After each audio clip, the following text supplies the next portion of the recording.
अल्पालोनी चकमा समाज का एक अनोखा फसल उत्सव।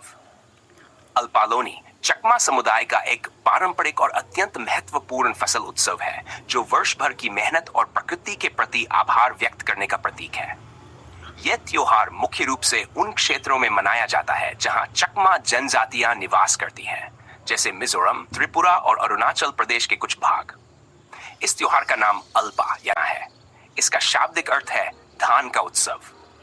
चकमा लोग मुख्य रूप से झूम खेती पर निर्भर करते हैं और वर्ष की पहली फसल जब खेतों से काटी जाती है तब अल्पालोनी का आयोजन किया जाता है। ये केवल एक खुशी पर्व नहीं है, बल्कि ये चकमा लोगों की संस्कृति, परंपरा और सामुदायिक एकता का जीता जागता प्रतीक है।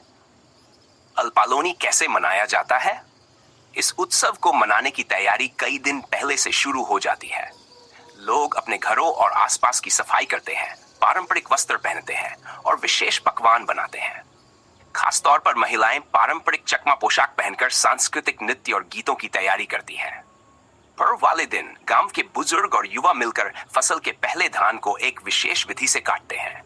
उस धान को पकाकर सबको परोसा जाता है, क्योंकि ये विश्वास किया जाता है कि पहली फसल ईश्वर और पूर्वजों का आशीर्वाद होती है। लोग ये भी मानते हैं कि यदि पहली फसल को सामूहिक रूप से खाया जाए तो आने वाले वर्ष में समृद्धि और शांति बनी रहती है। सांस्कृतिक आयोजन और मेल मिलाप। अल्पालोनी केवल धार्मिक या आध्यात्मिक पर्व नहीं है, बल्कि यह सामाजिक मेलजोल और सांस्कृतिक पहचान का भी माध्यम है। युवा युवतियां पारंपरिक वाद्य यंत्रों पर लोक संगीत बजाते हैं और समूह में थांगटा नृत्य जैसे पारंपरिक नृत्य करते हैं।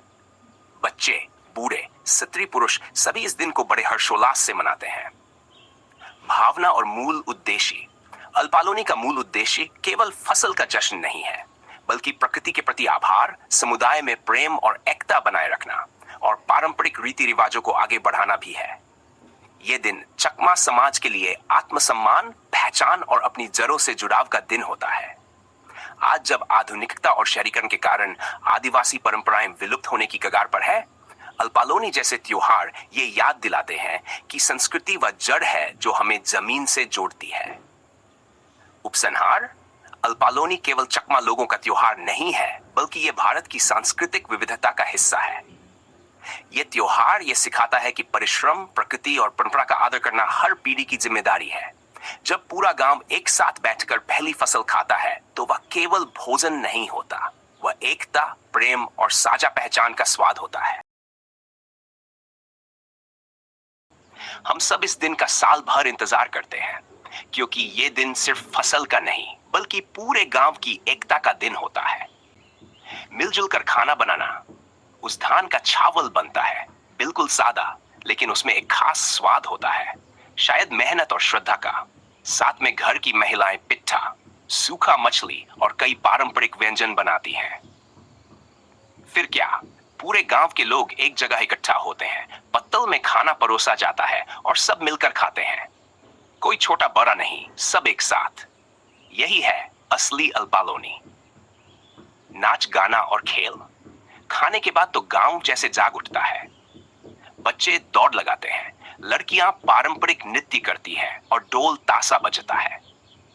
हमारे लोकगीत गूंजते हैं, वो जो हमारी दादी नानी गाया करती थी। अल्पालोनी का भावनात्मक महत्व। ये त्योहार हमें सिखाता है कि प्रकृति से जोड़कर जीना क्या होता है। पहली फसल सिर्फ अनाज नहीं होती, वो तो मेहनत, सब्र और आशीर्वाद की थाली होती है। इस दिन हम बुजुर्गों से आशीर्वाद लेते हैं और बच्चों को बताते हैं कि ये परंपरा सिर्फ खाना नहीं, पहचान है हमारी। निष्कर्ष। एक आत्मा की बात। बहुत लोग आजकल शहर चले गए हैं, लेकिन जब बांग्ला आ तारीख आती है तो सबको गांव की याद आती है, क्योंकि अल्पालोनी में जो स्वाद है वो सिर्फ मुंह में नहीं, दिल में बस जाता है।